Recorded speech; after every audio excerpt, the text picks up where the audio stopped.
back here on Perspectives. Our guest in studio, Dr. Michael McCain. He's the author of the book, The Newborn Entrepreneur. Not only is he the author of the book, he's the president of Blend Media and Maximize Publishing. And before the break, we were sharing a little bit about the book. And you go in depth with a couple of things. And in order to be an entrepreneur, there's some key steps you got to have. Yes. First off, you say vision. And in your book, you highlight vision. And the question I think that you said, or you, as I quote, the question to ask yourself is, what do you see? As a matter of fact, where do you see yourself? Right.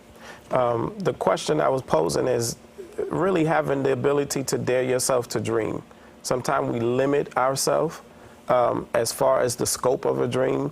You know, sometimes the things that we desire to do are very vast, and you meet different challenges with reality with those different things, but it's okay to dream. You know, sometimes society will make us feel like, okay, the things that we want to pursue, the things we want to do are unachievable, outlandish, unrealistic, and things of that nature. But if you really take time to have vision, daydream just a little bit about what life could be like, the achievements that you could make, the strides you could take, and then building a plan or strategy to get there.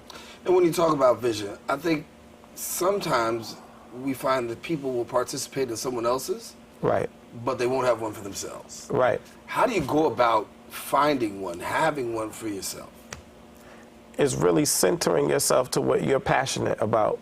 And once you know what that is, what your true calling is or your true talent is, and being confident about it.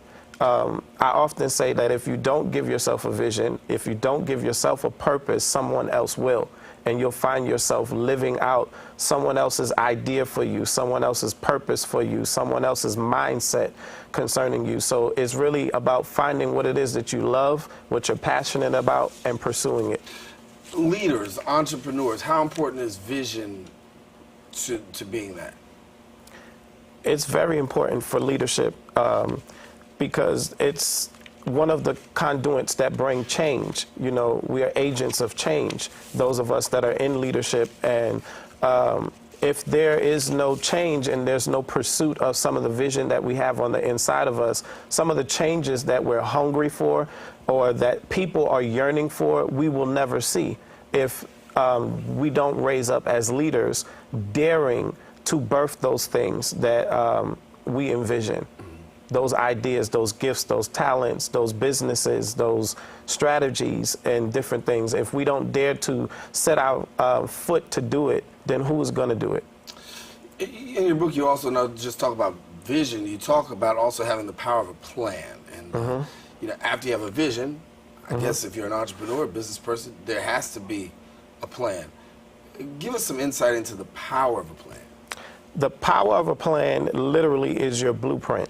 Once you have narrowed it down to what it is that you want to do, who it is that you want to be, what type of business it is that you want to go into, you need a vision statement, a mission statement.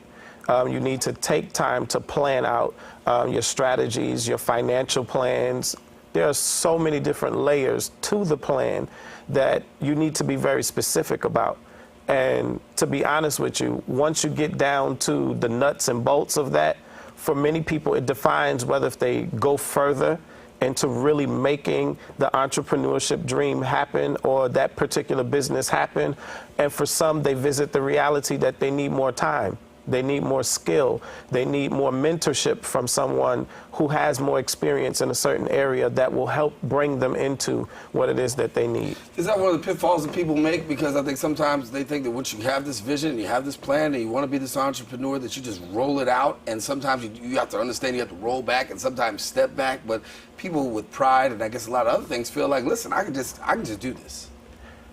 Very much so, sir. I really believe that even without an education, entrepreneurship is one of the easiest things if you have the right mindset, if you have the right backing, if you have the right mentorship. I mean, even without a college degree, high school diploma, and things of that nature, you can make some great things happen for you.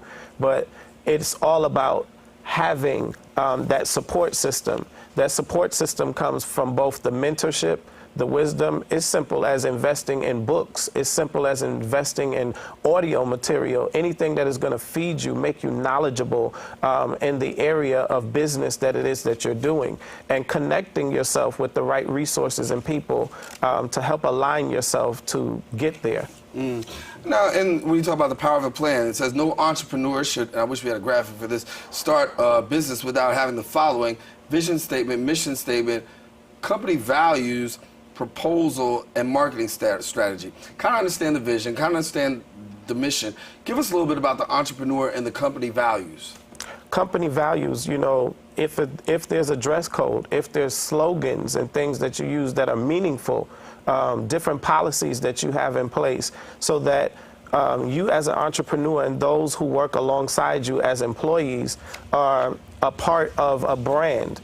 And you want to make sure that your brand is being represented. You want to make sure that your vision is being spoken of. If you greet people a certain way, if you end your greeting a certain way, all of those details need to be made plain, need to be made known, so that as you're going forward, people that interact with you, they can hear in common conversation as far as a greeting, what your brand represents. So from start to finish of their experience, they get a full scope of what it is to interact with this business, what kind of services they get, what kind of level of professionalism they can be accustomed to receiving from you.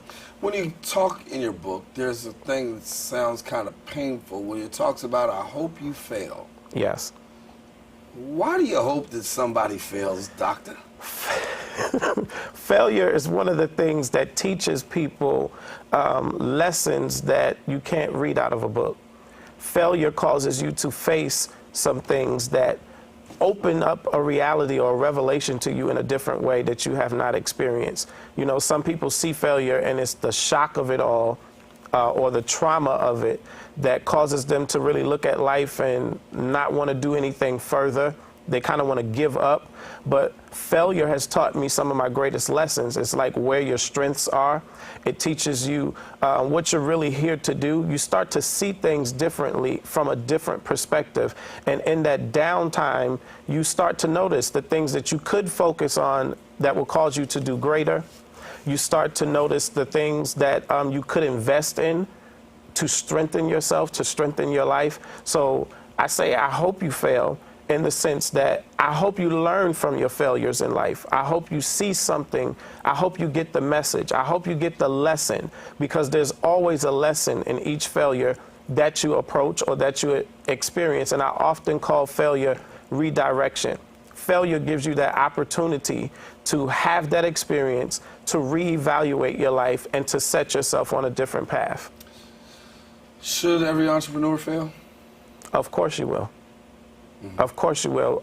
Every major famous entrepreneur that I can come to think of has had numerous failures before what is now known as their successes, or them being a household name for whatever it is that they have done. They've had numerous doors slammed in their face, numerous opportunities at trying the same type of business and it not working out. So it's all about the strategy most of the time. It's all about the different things that go behind the scenes that cause them to fail.